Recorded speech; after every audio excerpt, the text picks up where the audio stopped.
They said we had no right to fight the war.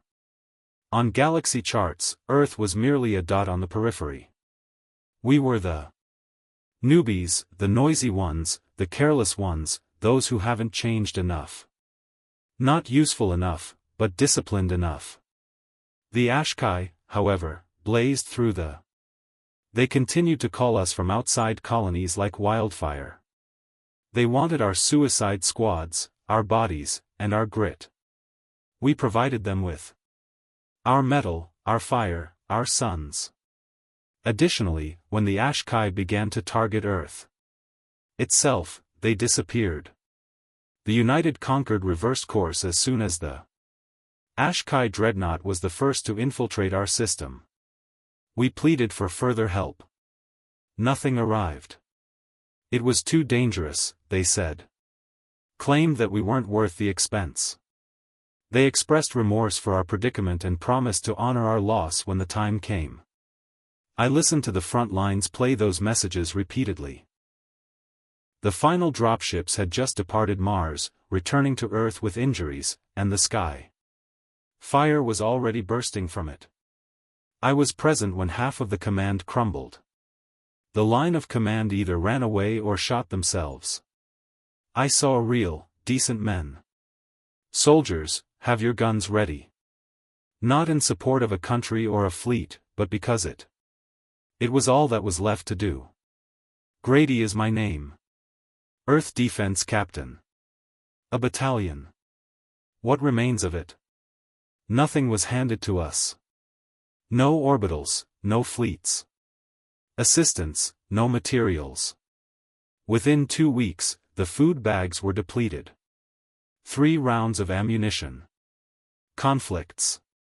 Then we ripped weapons, both ours and theirs, from the dead. They assumed we would fold. The HFY didn't. Simply desire territory. Extinction was what they want. They thought that without our allies, we were weak. They believed we would be crushed by betrayal. Perhaps it did at first. I saw one of my squad members die. One by one. On Europa, Barnes bled out. In low gravity, Leo was ripped apart as a pressure bomb was dropped by HFY. I buried them myself. I was forced to. Nobody else was left. However, after that, something changed. Something chilly, something hard. I sensed. It felt as though every heartbeat was no longer mine, both in my chest and behind my eyes. Like though I were waiting for the next. I could make them bleed the next second, the next fight, or the next hit.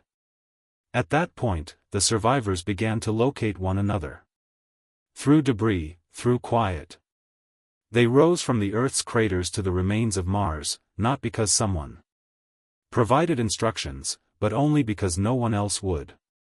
We turned into shadows and ghosts in the smoke. Just men with rifles, teeth, and a deeper hatred, no medals, no insignias. Worse than hell. The HFY began referring to us as the condemned. They thought they were combating a dying species. Rather, they discovered what occurs when a species is deceived by everyone and still decides to combat. Medals were not what we wanted. We desired retribution. Furthermore, it made no difference if we were the last people standing. We would only be able to etch our names into the universe's bones if all races abandoned us. We lacked a command center. Hell, half the time we had no functional communications at all. However, news continued to spread like wildfire. Veins that are fractured. On the former Asian continent, a resistance cell took down an HFY walker with a Gotham freight and only mines that have been rescued. Crane. In the wreckage of New Chicago, a group of former Marines and criminals from the streets took deploying a whole HFY team with improvised flame launchers and antiquated technology. The bone-melting sort. They referred to us as desperate and wild. We had no, they claimed, plan. They were correct. We stopped fighting for fame. We battled as men struggling to breathe as they drown in flames. Winning wasn't the point. It was to use blood to make every HFY who set foot on Earth pay. However, in their hearts, all men carried. His chest was filled with the same poison. We were engaged in more than just HFY combat. The ones who departed were the ones we were battling. Each and every foreign fleet that pledged solidarity. When we provided Earth's sons for their conflicts, every species shook our hands. Instead of sending reinforcements, every ally sent condolences. Our opponents weren't them. They were worse. They were cowards. I met Sergeant in the middle of the intermission. Doyle once more. Prior to the collapse, we had served together. We were each assigned to a lunar command post. Returning back then, he was boisterous, constantly smiling, and boasting about retiring on a beach while sipping synthetic whiskey and a mutilated body that deserved it. He was missing an eye when I located him, and a portion of his right leg. One arm was covered as he dragged himself across a thicket laden with frost. Around what appeared to be an older weapon than either of us. When he noticed me, he replied, "You appear to be hell." I simply nodded. "You look like a man who should have died 3 times already." He smiled. "In any case, what was left of it?" "Yes, but I have to deal with my stubbornness." Complete. We gathered around a fire built from the wreckage of an HFY drone that evening. Using 2 grenades and a crowbar, we tore it apart. I informed him about Barnes, regarding about the treachery, Leo. He simply nodded and continued without saying anything. Consuming cheap ration liquor and antifreeze from a broken flask. Next. I've been thinking about what he said ever since. What irritates me more than the HFY? They're not it. The firearms aren't the issue. It's the quiet. Nobody called. Nobody even made an attempt. As if we didn't exist. That quiet. It was all over. You might sense it beneath your skin. Earth wasn't the only planet left in ruins. It was the notion of us. As if the rest of the cosmos had realized that let us in had been a mistake. As if they would want to delete the human chapter rather than observe us in flames. Thus, we wrote a new chapter for them. 3 days later, close to the ancient Scandinavian cliffs, we came upon an HFY relay outpost. We lacked armor. There was no air support for us. We did have anger, though. An abundance of explosives to make hell blush, and desperation. There were 30 of us. Mechanics, farmers, warriors, and a young person who once operated courier bots.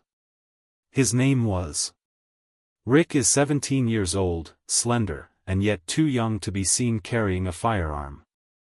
However, you would think he was born in the trenches based on the way he moved. We strike them in the morning, not because we were tired of waiting, cold, and hungry, and it was strategic. They were haughty HFY. They were always. Their armor was smooth, glistening, and silver, as if war were a runway performance. We were indifferent. We weren't attempting to frighten them. Our goal was to harm them. The first person across the ridge was Rick's.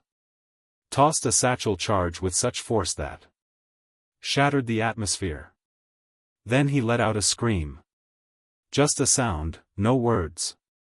Raw, irate, and human. They were shaken. It was visible to you. As people halted, HFY paused. Being afraid of dying. I recall observing their tall, armored, half-machine officer. A plasma carbine is raised. He was shot in the throat by me. We went through like fire.